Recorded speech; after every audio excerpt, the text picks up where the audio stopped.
Hi అండి, అందరికీ నమస్కారం. ఏజెడ్ హోమ్ ఫుడ్స్కి స్వాగతం. అందరూ బాగున్నారు కదండి? నేను కూడా బాగున్నాను. ఇవాళైతే ఎంతో మనకు మేలు చేసే జొన్న ఇడ్లీలు అయితే రెడీ చేస్తున్నానండి. దానికి ఒక అర గ్లాసు మినపప్పు నానబెట్టి పక్కన పెట్టుకున్నాను. 2 గ్లాసులు జొన్నలు, అర గ్లాసు అటుకులు నానబెట్టుకున్నానండి. ఏట్లకే విడివిడిగా నానబెట్టుకోవాలి. పొద్దున్నే నానబెట్టి ఉంచాను. ఇప్పుడైతే 5:30 అయింది సాయంకాలం. ఇదిగోండి పప్పు అయితే రుబ్బేసుకుందాం. మినపప్పు అటుకులు కలిపి రుబ్బేసుకోవచ్చు. శుభ్రంగా కడిగేసుకొని మిక్సీలో అయితే వేసేసుకుందాము. అటుకులు చూసారా ఎంత మెత్తగా చక్కగా నానిపోయి ఉన్నాయో. త్వరగా గ్రైండర్ అయిపోతాయి అలా నానితే. ఇగో మొత్తం 2 కలిపి ఇలా మెత్తగా రుబ్బేసుకోవాలి, మినపప్పు అటుకులు కలిపి.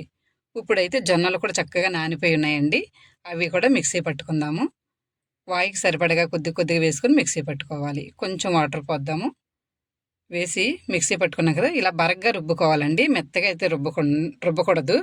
ఇలాగ మనకు రవ్వ ఎలా ఉంటుంది ఆ మాదిరిగా రుబ్బుకొని ఈ పిండిలో అయితే కలిపేసుకోవాలి. ముందుగా మినపప్పు రుబ్బుకొని ఉంచుకున్నాం కదా, అందులో ఈ జొన్న పిండి కూడా వేసేసుకొని మొత్తం అంతా కలుపుకోవాలి. ఇలా ఫైబర్ చాలా ఎక్కువ ఉంటుందండి ఈ జొన్నల్లోనూ, అందుకే ఎంతో ఆరోగ్యం మనకి.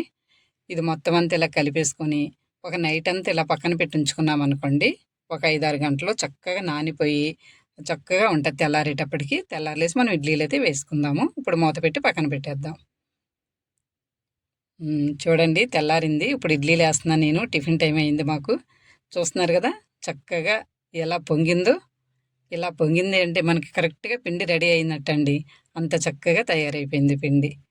దీనికి సరిపడగా ఉప్పు అయితే వేసుకుందాము. మనకు రుచికి సరిపడగా ఉప్పు వేసుకొని మొత్తం అంతా కలుపుకుందాం ఇలా. ఇది ఫైబర్ ఎంత ఎక్కువగా ఉంటుందో మన వెయిట్ లాస్ అవ్వడానికి అంత బాగా పనిచేస్తుందండి. మన బ్లడ్లో ఉన్న షుగర్ లెవెల్ని చక్కగా ఉంచుతుంది. మన హార్ట్ కూడా ఎంతో ఉపయోగం అండి. చాలా బాగా పనిచేస్తుంది. చాలా ఉపయోగాలు ఉన్నాయండి జొన్న ఇడ్లీలోను. ఇలా ఇడ్లీ రేక్ తీసుకొని దానికి కొంచెం ఆయిల్ రాసేసుకుంటే మనకి ఇడ్లీ తీసుకునేటప్పుడు ఈజీగా వచ్చేస్తాయి. ఆయిల్ రాసుకోకపోయినా కొద్దిగా వాటర్ కూడా శుభ్రం కడిగేసుకుని వాటర్ ఉంటుండగా ఇడ్లీ వేసామనుకోండి, అది కూడా చక్కగా వచ్చేస్తుంది.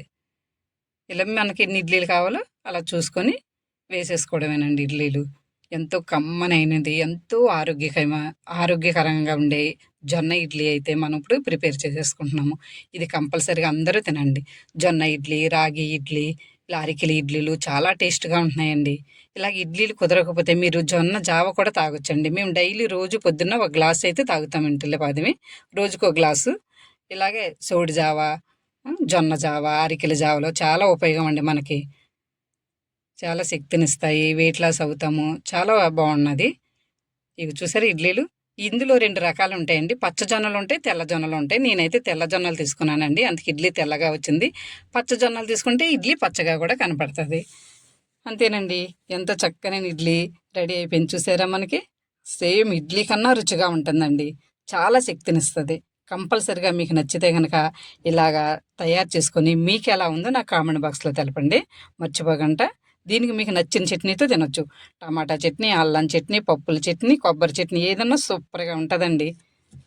నేనైతే ఇప్పుడైతే పప్పుల చట్నీ అయితే రెడీ చేసేసుకున్నానండి. పప్పుల చట్నీతో అయితే టిఫిన్ చేసేస్తాము ఇప్పుడు. మీకు నచ్చిందా? నచ్చితే కనుక మన కొత్తగా చూసింది ఎవరన్నా మన ఛానల్ కొత్తగా చూస్తే కనుక లైక్ చేయండి, షేర్ చేయండి, సబ్స్క్రైబ్ అవ్వండి. చూస్తున్నారు కదా దూది లాంటి ఇడ్లీలు అంత సూపర్గా ఉంటాయండి. తినడానికి సూపర్గా ఉంటుంది. బలం దానికి డబల్ డబల్ ఉంటుంది. ఎన్నో ఉపయోగాలున్న ఈ జొన్న ఇడ్లీనైతే ఎవ్వరూ మిస్ అవ్వకండి.